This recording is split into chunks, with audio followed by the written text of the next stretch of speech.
Morning. Welcome to the Boise Unitarian Universalist Fellowship. We are a spiritually diverse, justice-seeking religious community proclaiming the power of love at the core of our living tradition. Love of neighbor, love for ourselves, and love for our planet. Whoever you are, wherever you are on your spiritual journey, you are welcome here. Whatever faiths you have known, whatever doubts you carry, you are welcome here. Whomever you love, however you identify, you are welcome here. Everyone is welcome here. I'm the Reverend Sara LaWall. I use she, her pronouns, and I am your celebrant this morning. Well, I'm your preacher this morning. I'm just reading off my page. Rob Ham is our celebrant this morning. And our special guest singer, Cambria Jenkins, is with us this morning. Let's take a moment to welcome our online community and wave to our friends on Zoom. Hello, friends. We are so glad that you are out there reminding us that we still worship together beyond the walls of this temporary sanctuary. And a special welcome to our newcomers, those of you that are visiting for the first or second time. We know it takes a lot of courage to check out a new community. We're so glad you have chosen us. If you're so new, I will let you know this is, in fact, our temporary sanctuary as we're under construction in the actual sanctuary for a beautiful remodel project, which we hope will be done sometime in late August or mid-September. We invite you to introduce yourselves to us during our hospitality time after the service, and we have some pop-ups outside, so we encourage you to mingle outside as well, or introduce yourselves to us in the chat so that we can warmly welcome you, and fill out our newcomer forms. You'll find those in the entryway, and we'll post a link in the chat so that we can keep you posted on all that is happening in our fellowship. We're a very busy community, and there are so many groups and classes and things to do to connect and engage with this community. I have a couple of announcements that I want to share with you. Mark Bussolini, on behalf of our Social Justice Council with Linda Secretan, will stay here in this space for a listening session about our plate partners. Every month we choose a plate partner and we donate 25% of our monthly offering to that plate partner. And the Social Justice Council's revamping how we select our plate partners, and we would like your input on some of the openings that we have. So Mark and Linda will be there to have that conversation and hear from you. Feel free to go grab a cup of coffee and come right back in here. And then we invite you to join us and two other faith communities in the Treasure Valley for a screening of the documentary 1946 that explores the understanding and the mistranslation of the word homosexual in the Bible. It's a beautiful documentary if you haven't seen it yet, or if you have, you might just want to see it again because it's that good. That is June 26th, 7 p.m., and the screening will be held at All Saints Episcopal Church. Each week, we begin our service centering ourselves, grounding ourselves by lighting our flaming chalice, the symbol of our free faith, a beacon of hope, love, and justice. We light our chalice in solidarity with thousands of other Unitarian Universalists lighting chalices this morning in worship spaces across the globe, reminding us that we are connected to a great community of faith and love. This morning, we invite our Bridger, our high school youth graduate, Jane Sabin, who has been a chalice lighter since they were very, very young, to light our chalice this morning. Jane, come on up. As we light our chalice here in the sanctuary, we invite those of you on Zoom who have a chalice or candle nearby to light one with us and share in the chat where it is you have lit your chalice. Magic, the magical chalice lighter, so no one lights themselves on fire. You can.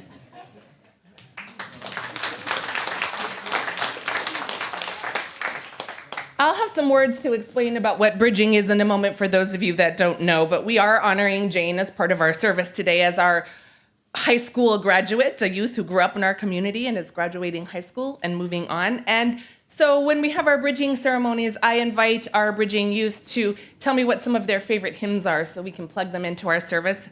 And Jane chose one of my favorites, one I think is a common favorite among our young people.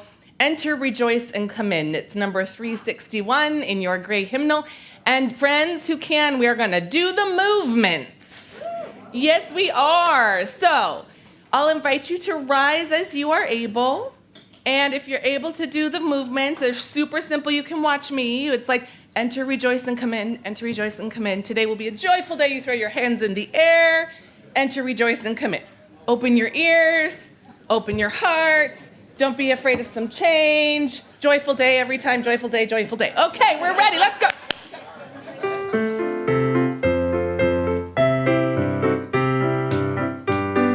Enter, rejoice. Here we go. With your arm. Enter, rejoice, and come in. Enter. Enter, rejoice, and come in. Joyful day.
We come from and live on land considered sacred by many indigenous peoples, known as Bannock, Shoshone, Paiute, and many other tribes that lived here sustainably for thousands of years, inhabiting a vast region including much of Idaho.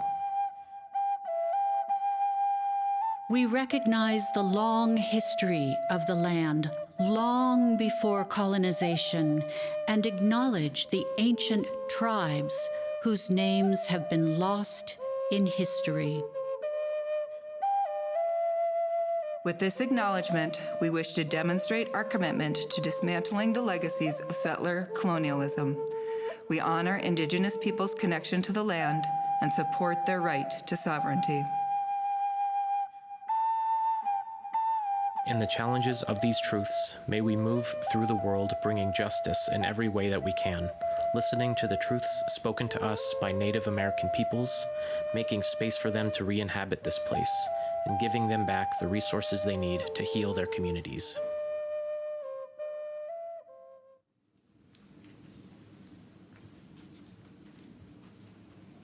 Our spiritual theme for this month of June is living love through the practice of freedom.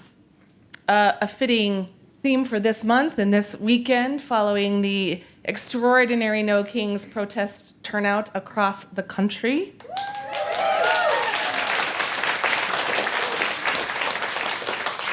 Thank you to all of you who were able to be there and all of your wonderful pictures of the event. And for those who weren't able to be there, a reminder that we carried you with us, because sometimes protest means you're taking care of the grandkids or you're gardening because you got some stuff to do. So we all show up for each other in all kinds of different ways. As Unitarian Universalists, we honor that inherent freedom that we all have to be ourselves. Today's service explores the freedom to be our authentic selves, to claim our identity with dignity, knowing we are worthy, and to express ourselves and that identity in any and every way that we choose. Today we're highlighting and celebrating the particular freedom of our trans, non-binary, and gender-expansive beloveds to live their lives boldly, loudly, proudly, joyfully, with our full and unequivocal support and affirmation. We also have the great joy of celebrating the freedom of crossing the threshold into adulthood, honoring Jane Sabin, one of our Booth High School graduates, in our traditional Unitarian Universalist ritual we call bridging. So as we enter into this time of worship together, let us all take a breath together.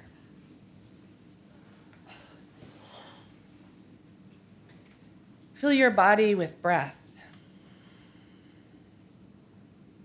Breathe in the breath of freedom. Breathe, knowing your breath connects you to one another, to this planet. Our breath offers us an opportunity to tune in to our spiritual center, to listen deeply to our heart's own longing.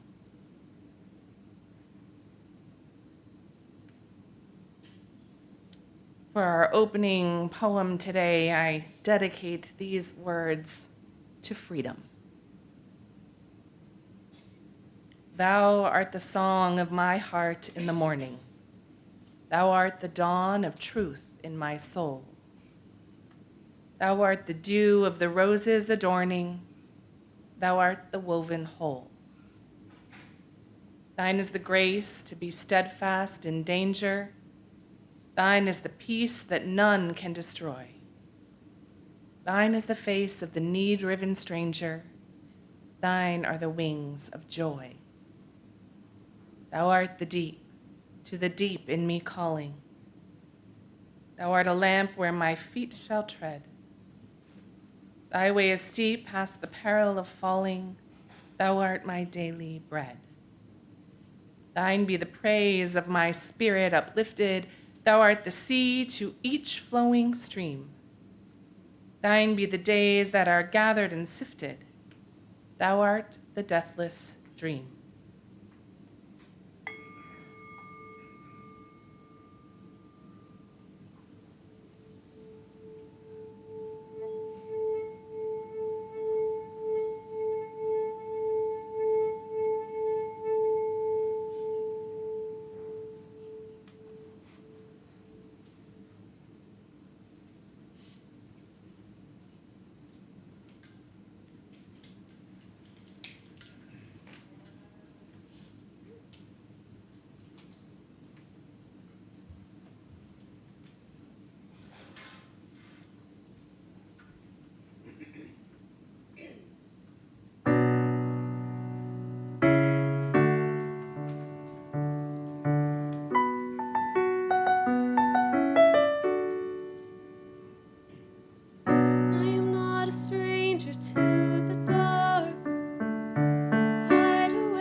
is me. Look out, 'cause here I come. And I'm marching on to the beat I drum. I'm not scared to be seen. I make no apologies. This is me.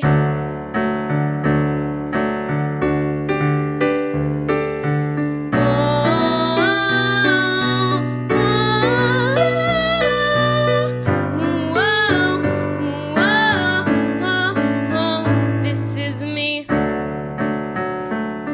And I know that I deserve your love. There's nothing I'm not worthy of. When the sharpest words wanna cut me down, I'm gonna send a flood, gonna drown 'em out. This is brave, this is bruised, this is who I'm meant to be. This is me. Look out, 'cause here I come. And I'm marching on to the beat I drum. I'm not scared to be seen. I make no apologies. This is me.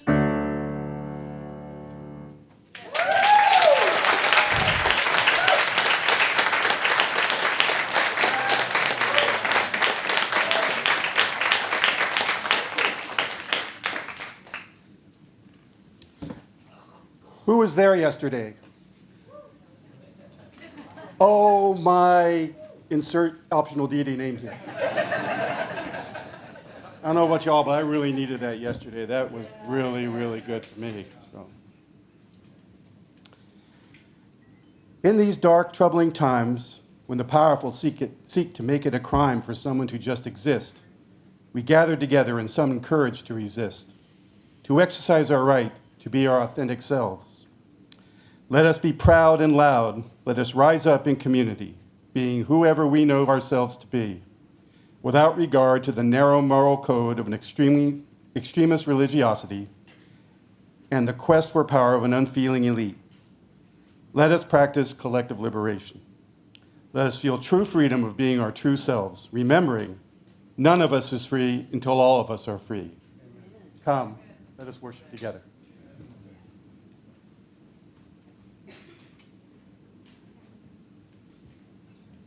With our promise of building beloved community, we honor our commitments to being a multi-generational community, a community of generosity, and a community of care and connection.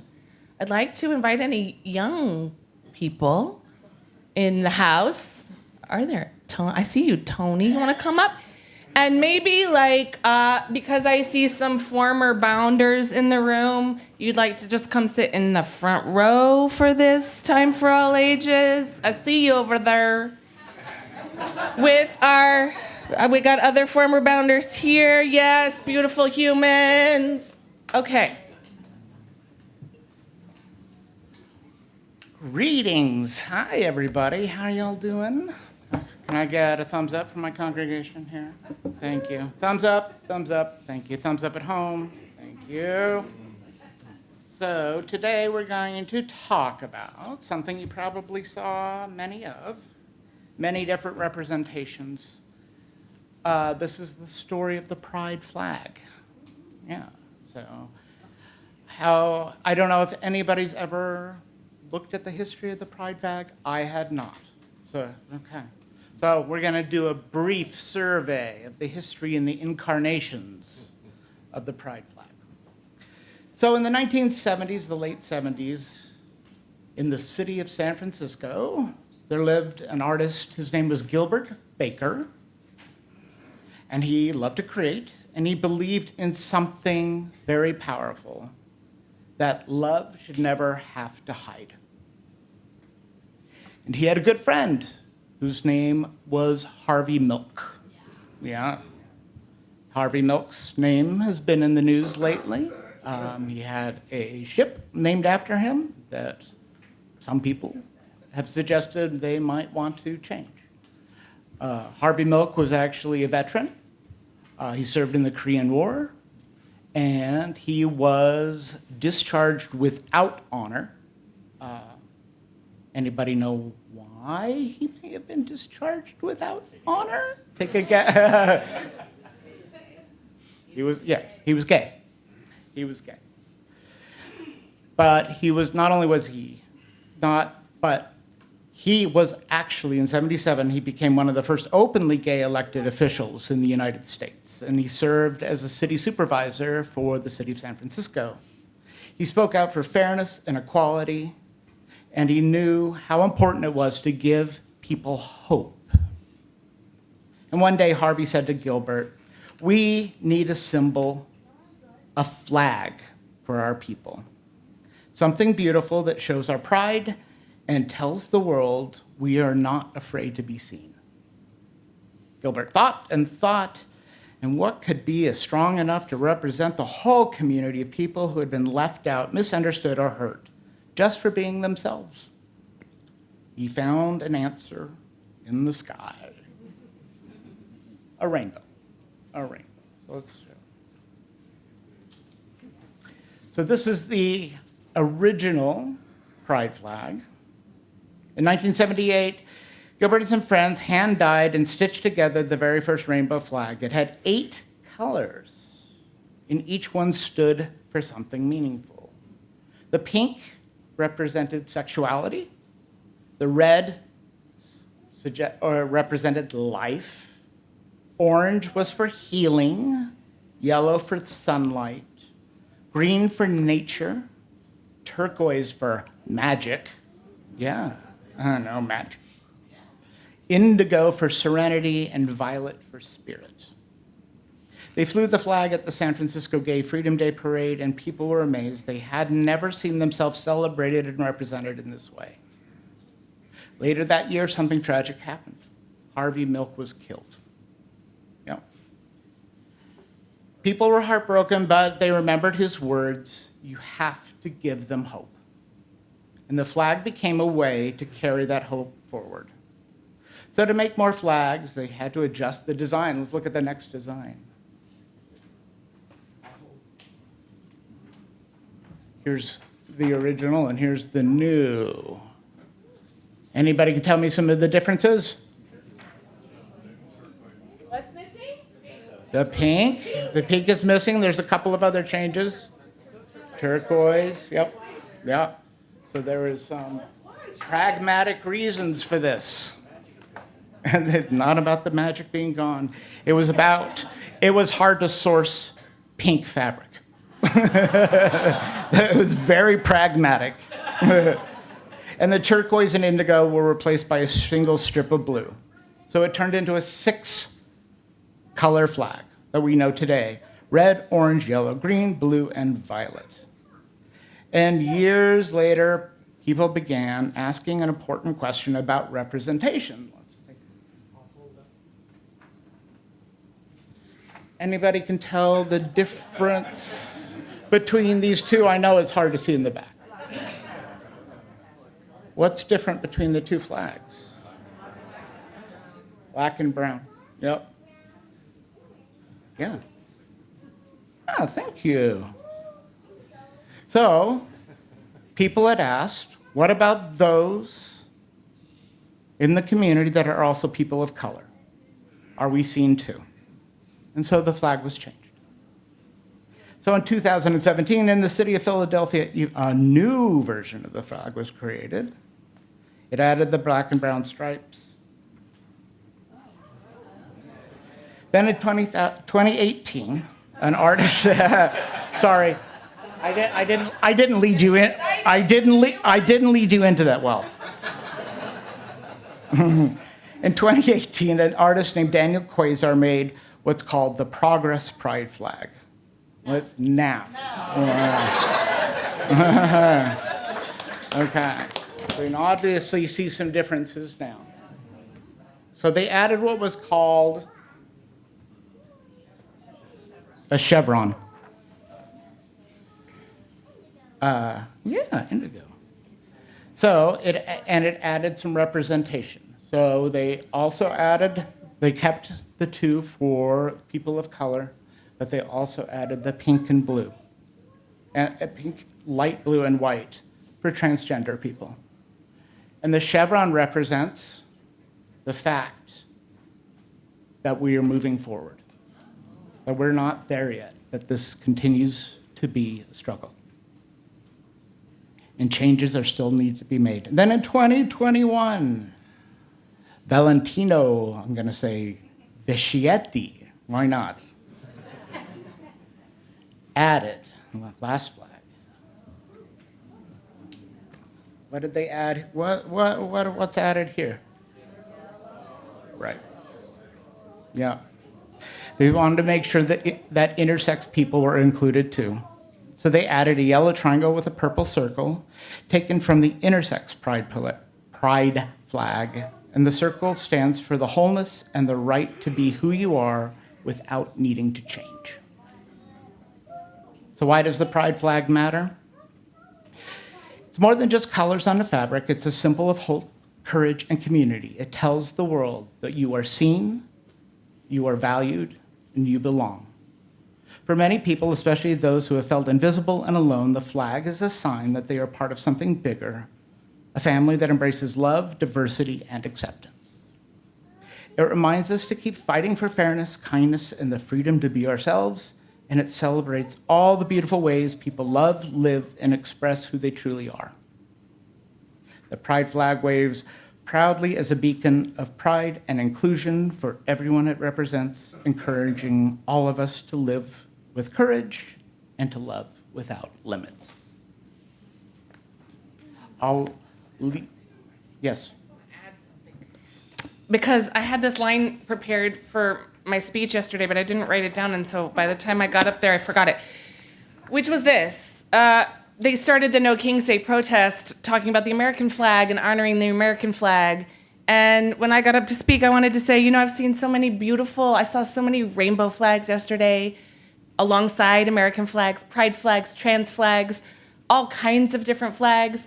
And we need to fly those flags as high as we fly our American flag. They also represent the America that we believe in and hope for. It kind of makes me want to have a flagpole here. Let's do it. Let's sing our community blessing together. The words are found in the card, in your seat back pockets, or in the front of your gray hymnals.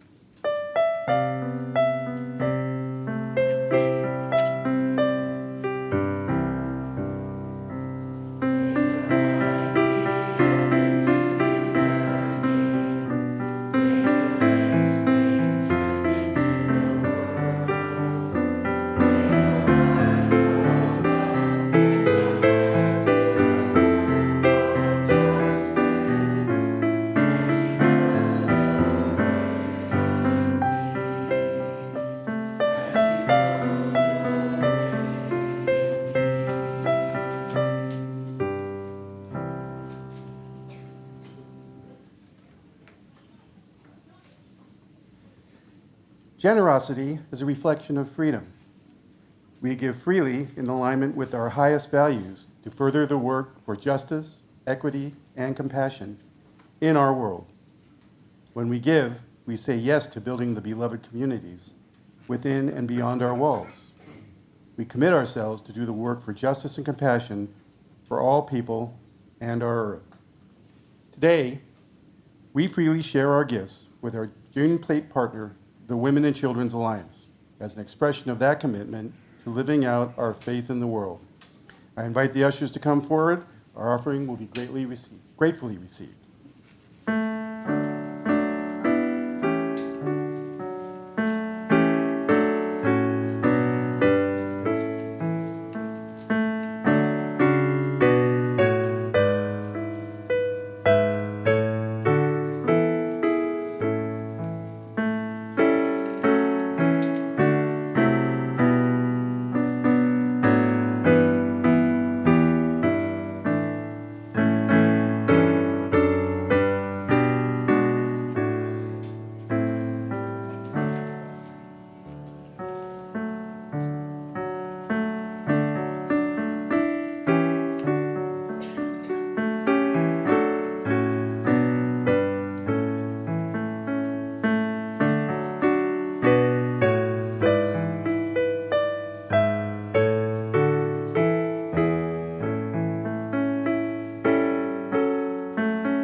As our ushers bring our offering gifts forward, I invite us all to join together in the collective blessing of our offering this morning. Those words are also on the same card found in your seat back pockets and in the front of your hymnal.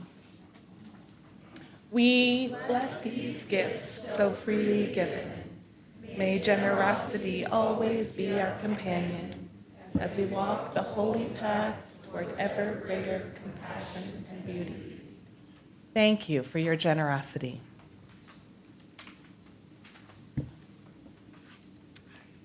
Last fall, we were invited by our local ACLU of Idaho to participate in the ACLU's National Freedom to Be Monument. This was an art installation of over 250 handcrafted panels designed by trans artists, activists, and allies. We were invited along with 23 other statewide trans-affirming groups and organizations to represent Idaho. And we were the state with the second largest number of panels in the installation. It's pretty cool. That effort of having 23 panels represent Idaho is the result of some incredible statewide organizing from our ACLU affiliate and their LGBTQ plus advocacy fellow, Jenna Damron. I was so honored to be asked and knew immediately that our fellowship must be represented, especially given the conservative, white Christian nationalist influences fueling the legislative attacks on our trans community. So I pitched the idea to our former director of family ministries, Jem Emerson Page, whose artistic vision is incredible. And together we created a vision which Jem then brought to life with their artistry, flair, and their deep love. We didn't have a whole lot of time to complete the creation. So much of the artwork was done by Jem and Kendra Dover with a tiny little bit of help from me and my daughter Juniper. I think we did one thing on each of us. You can find pictures of all of the panels and more beautiful explanation of the monument on the ACLU.org national website. I encourage you to go look at it. It's just so lovely to scroll through all of those panels that were crafted by organizations across the state. Over the past year, in partnership with the ACLU, trans storytellers and allies have poured their hopes, fears, and dreams into this collective work of art. Every panel was invited to reflect and respond to the question, what does freedom mean to me? What does freedom mean to you, friends? I'm curious. Shout it out. To be able to do what we wish to do. Choice, to be me. No one will stop me. My son's middle name. No one will stop me. Having my own opinion. Authenticity. Being included. A sense of security and solace. Solace. Anything else? To live where you want to live. To live how you want to live. To love who you want to love. To worship who you want to worship, where you want to worship, without interference from your government, or without your government taking that into law. Sorry, I had to add a few things onto that one. What else? Anything else? To read what you want to read. To read what you want to read. To fully actualize your own self. What liberalism used to mean. What liberalism used to mean. Indeed, we come from liberal Christianity. That word still has meaning about freedom to believe and belong. Anything? To protest whoever you want to protest. That's right. Those First Amendment freedoms feel really important, like more than they have maybe in the past these days. To study what you want to study. To live without fear. To feel safe in public. Yeah.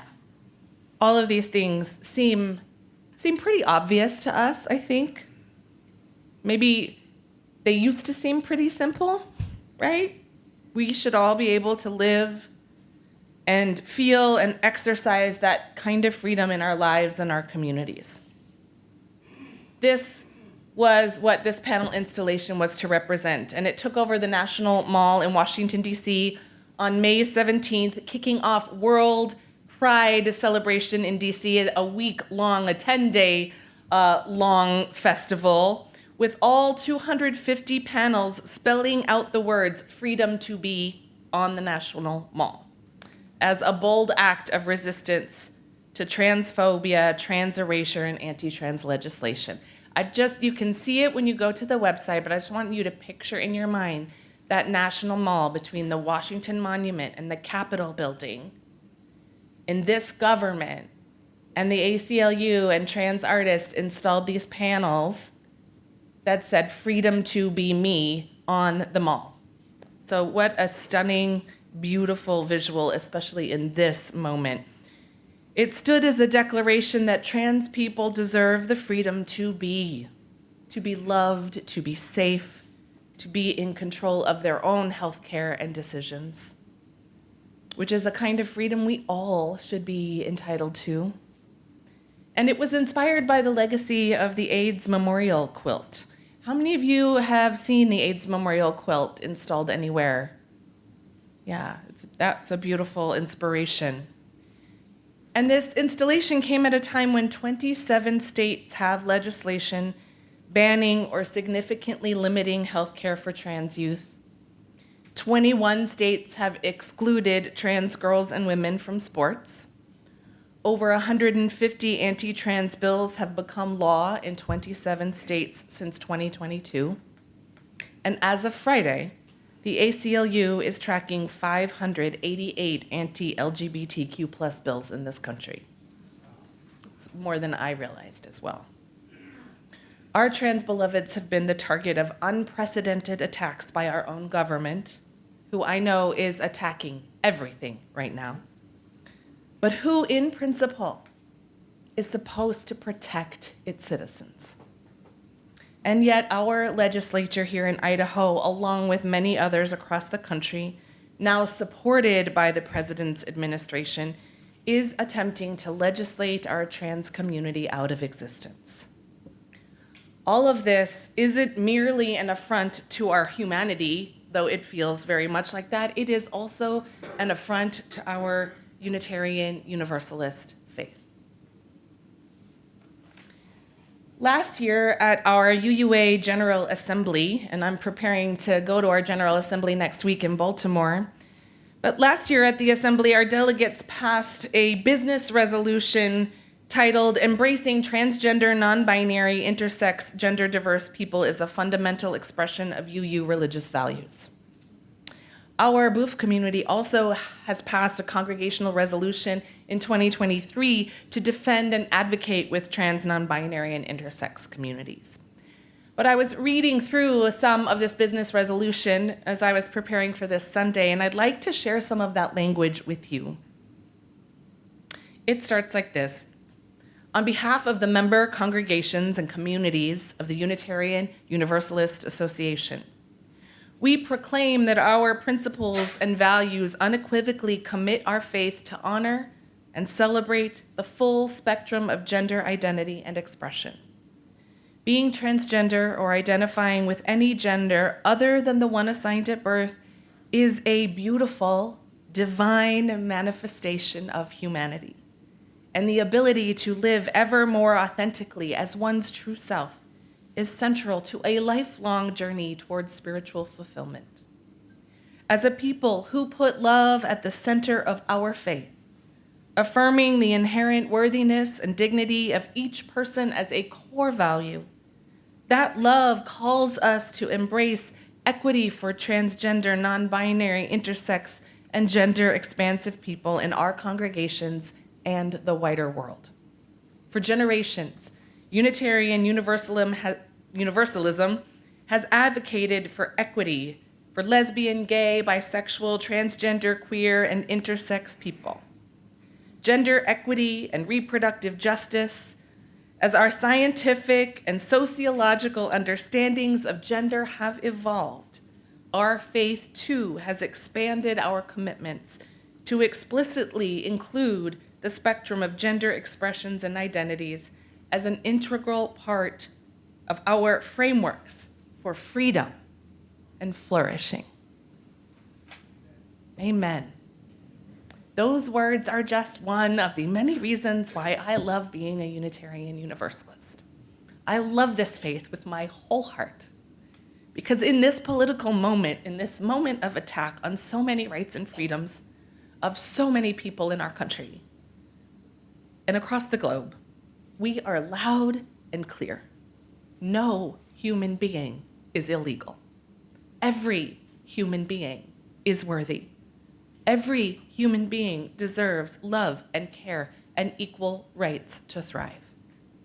And we as Unitarian Universalists will continue to rise up, to show up, to center community care and build community resilience, to create spaces of sanctuary and imagination with love at the center of all we do. Participating in the ACLU's Freedom to Be campaign and National Monument is but one small way we resist hate and harm. One small way we combat erasure and the erasure of trans voices, stories, and existence. One small way we challenge those who seek to strip away rights. One small way we affirm that trans lives are here to stay. I'll close with more words from our UUA, words that this congregation holds dear and seeks to live every single day.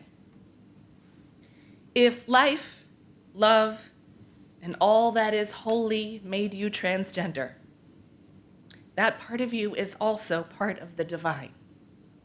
You were not made wrong. None of us was made wrong. You were made sacred, and through you, all are made whole. Amen. May it be so.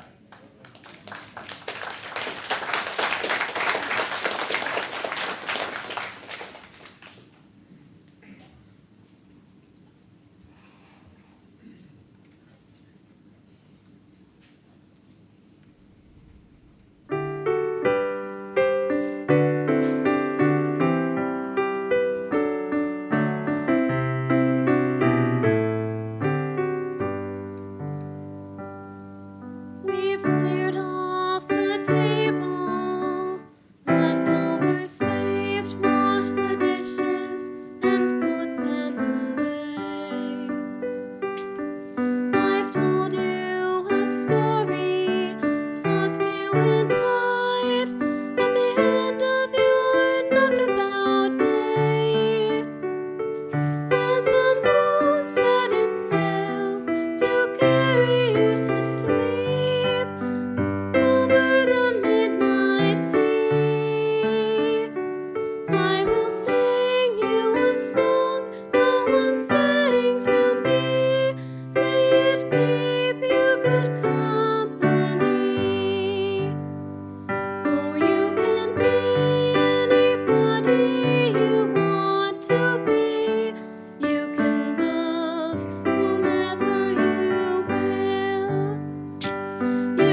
spirit's true. If you give your friends the best part of yourself, they'll give the same back to you. Oh, you can be anybody you want to be. You can love whomever you will.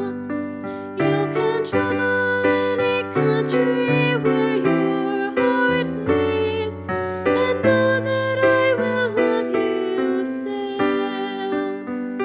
You can live by yourself, you can gather friends around, you can choose one special one, and the only measure of your words and your deeds will be the love you leave behind when you're done.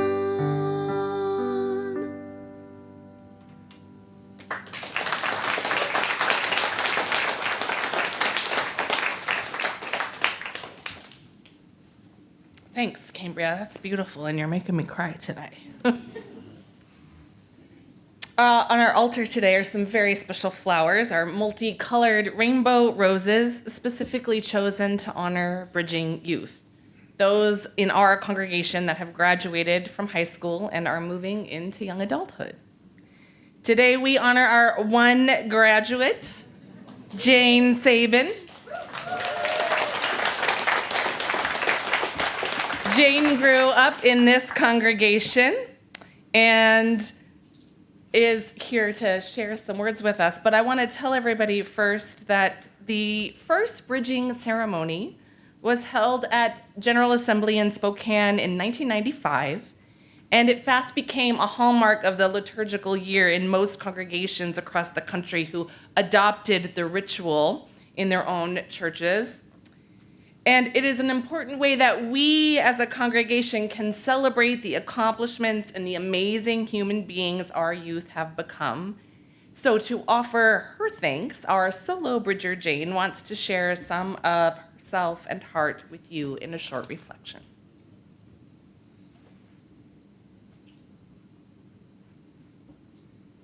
"17 years ago, I was a baby.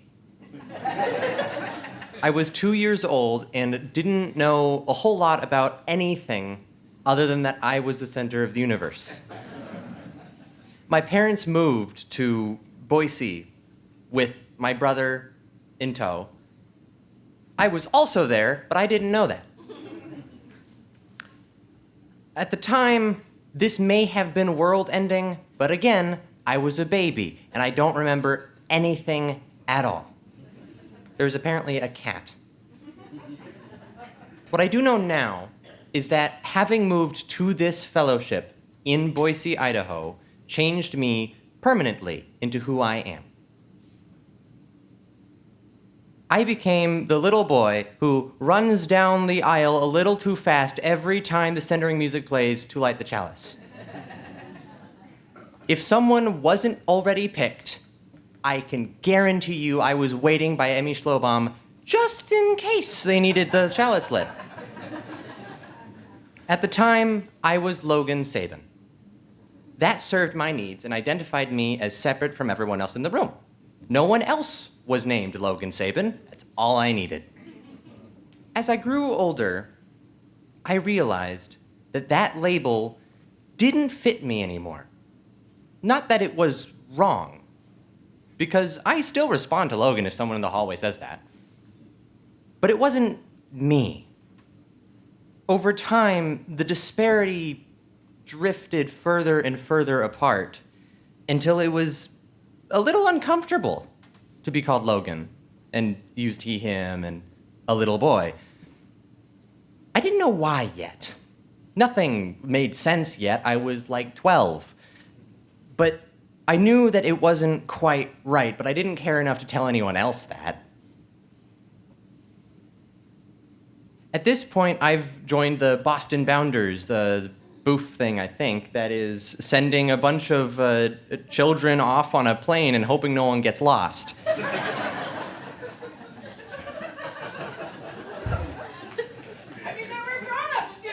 Oh, there were grown-ups.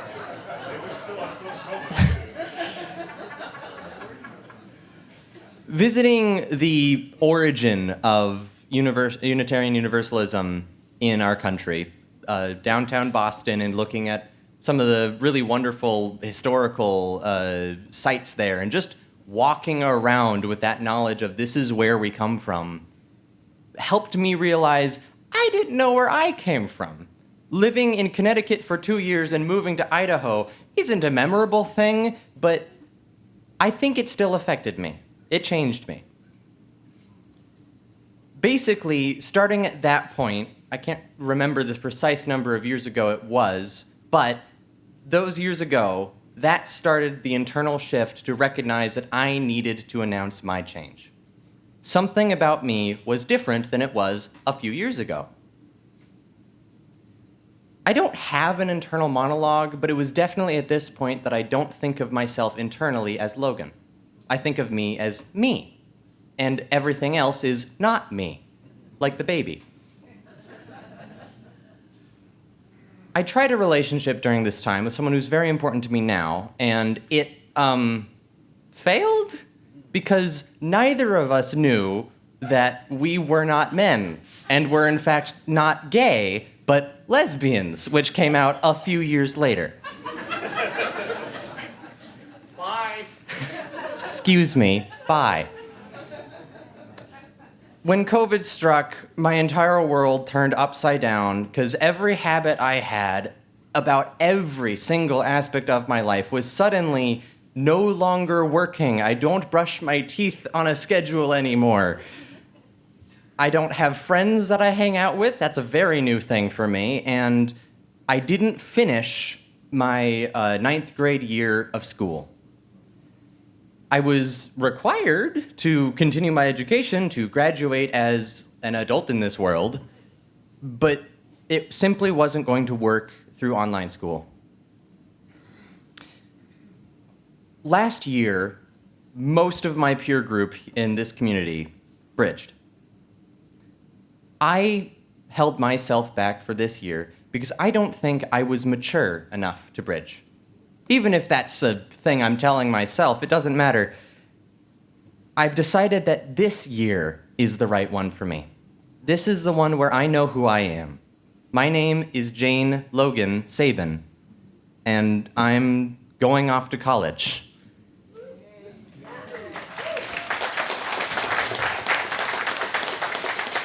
And for as long as it serves me, I am going to be known as Jane Logan Sabin. And for all I know, if you check in 5 years, I'll be Bob or something. Who knows? But that is where I am now.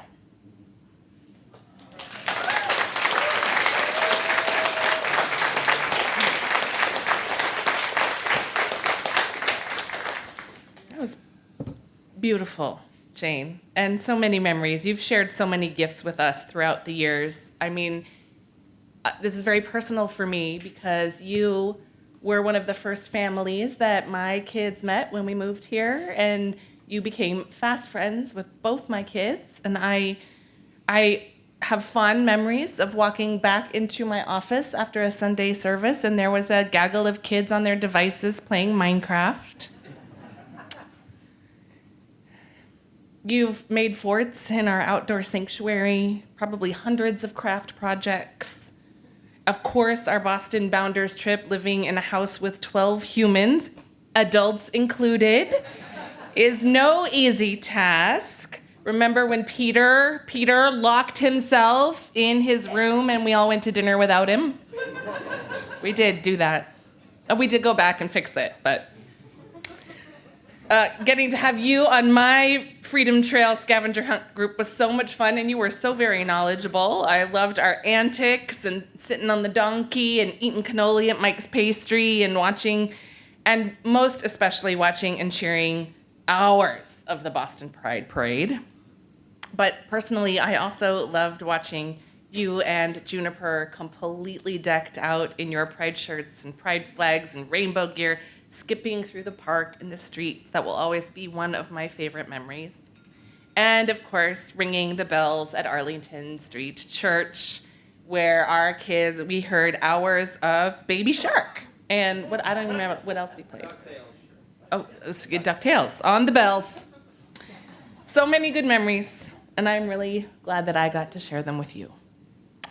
As a Unitarian Universalist youth, you remind us of our faith's investment in hope, in the kind of hope that Harvey Milk spoke about, in building the world that we dream about, in deep joy and love.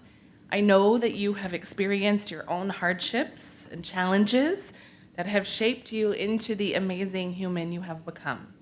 And we are witnessing a time when we all know that those hardships and challenges probably won't be over. And so our hope for you is that your years here at Booth serve as a touchstone, as a kind of anchor for you as you venture forth into this kind of scary world, but with the well-earned excitement of starting college in the fall. Congratulations. Whitman, right? Yes, congratulations. We hope you'll bring the memories and the moments filled with community and asking the big questions and sharing our search for answers together, walking side by side with folks of all ages as we have together built this place we call home. After our service today, you are invited to join us at our little bridge for the actual bridging ritual of Jane crossing the bridge. We're lucky here in this congregation to have an actual bridge, so we use it. Most congregations construct some metaphorical bridge and have the youth cross over it in the service, but we're going to go outside. It's a chance for us to honor and recognize the many thresholds and transitions in the life of this church and in Jane's life with us. But before we do that, I want to offer you a ritual of blessing. You stand before us today having grown beyond the young child you once were, fully becoming your authentic self for now. The wisdom you've gained in our liberal faith will serve you well on the journey before you, and we honor you in your time of change and transformation. And today we present you with a rose. The same flower we use in our child dedication ceremonies, but this time it's a little different. We're presenting you with a rainbow rose as a symbol of this rainbow faith that we will always be part of who you are, and as a reminder of our collective commitment to the values of diversity, equity, inclusion, inherent worth, compassion, and all of our principles and values. Now, these roses are different because we've left the thorns on, so be careful. But you're an adult now, and so the reality is that life can be really thorny sometimes, and you get nicked. But even in those moments of pain and fear, as with a rose, we remind you that there is still great beauty to be found. And we humans need all the reminders we can get to never forget about the beauty. You are now the keeper of your destiny, and so I invite you to take this rose and touch it to your brow, your lips, and your hands as a blessing and dedication of your thoughts, your words, and your deeds, as a reminder that this congregation will continue to support you on your journey. May you serve the ideals of love and beauty. May you pursue truth and justice and forever walk in peace.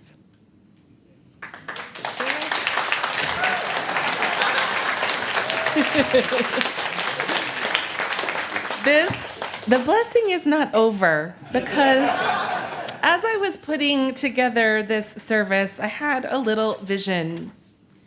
Anytime we do a big service for ministry, for ordinations, and for installations, we have a ritual that we call the laying on of hands. It is a ritual of blessing where those gathered get to, infuse the ordinand or the installed minister with their love and blessing for their journey. And as I was putting this all together, I thought I'd really love to do start laying on of hands of our bridging youth. And Jane agreed to be our first. So I'm going to invite you to come and step down right here in the center. You can block me, it's okay. You can turn around there. And then I'm going to invite family to come forward and place a hand on Jane and Juniper. And Matthew and Coralie, would you come over here on this side? And then I want to ask for today's particular service, if there are any folks who also identify as trans, non-binary, gender expansive, if you'll come up front, please. And then as the music plays, for those of you that are mobile and able, I'll invite you to come and kind of connect the web, if you will. And then those of you that are way in the back, just kind of figure out a way to place a hand on a shoulder of someone nearby. So we're going to create this web of the laying on of hands as a blessing. Don't be shy. Yeah, Michael, come on up here. Young people, you're still young to me.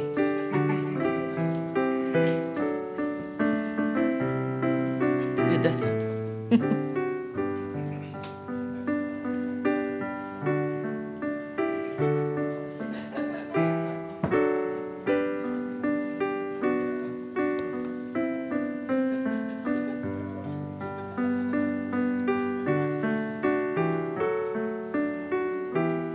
Look at y'all, you're amazing. If we can make sure we kind of connect to those who have to remain seated a little bit, please. So we're all connected.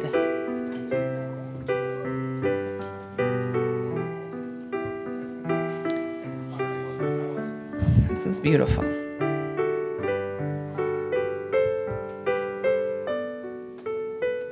I'm going to invite us all into a spirit of prayer and meditation.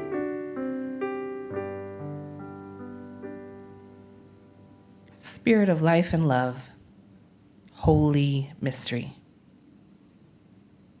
As we celebrate the freedom to be, let us all feel it deep in our bones, in our hearts, in our spirits, and know we are loved beyond belief, loved fiercely by this community, loved wholly by this faith. As we celebrate our Bridger taking her next step, crossing the threshold into a new phase of life, we pray with her parents, just like every parent. Please keep our child safe. Give her the freedom and us the courage to let her go out into the world and explore. And let us collectively, as a community, watch over Jane's parents, as we do watch over each other, and help them remember that our extraordinary young people really do know what they're doing. Let us share together in this time of gratitude for this precious gift of hope, love, and resilience. Let us remember that every child and grandchild and great-grandchild is each their own person. And let our children remember that this door is always open. This bridge to this community will always be here, and we will always honor and love them. Blessed be and amen.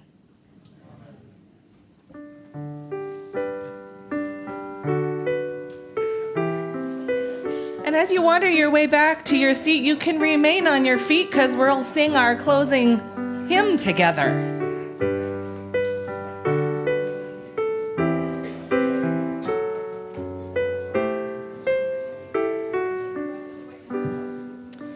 So I invite you to stay risen and body your spirit. Grab yourself a teal hymnal and we'll sing together one of our beloved favorites and a favorite of our youth as well, number 1064, Blue Boat Home.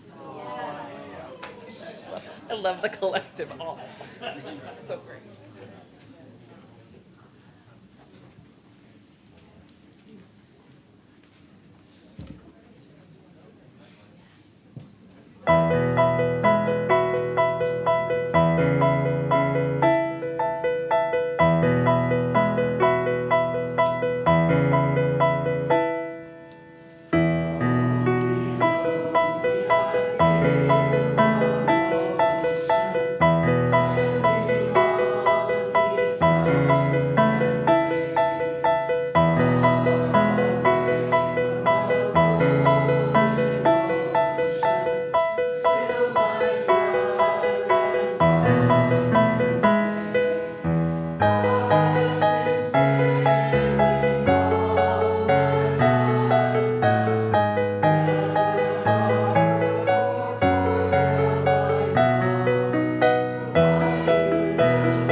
Friends, I invite you to place your hands over your heart for our closing blessing and remind you that we'll walk out to the bridge together for the ritual of bridging.